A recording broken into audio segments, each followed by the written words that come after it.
And so it has come to pass that the rulers of the game of cricket, the International Cricket Council, in their time of desperation, are planning to cut off the head of the serpent called T20 cricket. They say that T20 cricket is cannibalizing the belly and corrupting the purity of Test match cricket.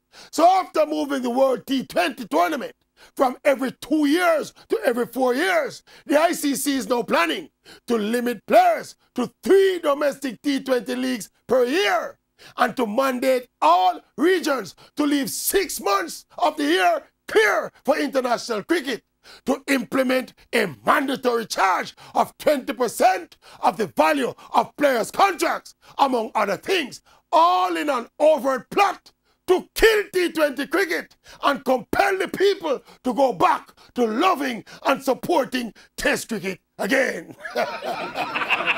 What imbecilic nonsense!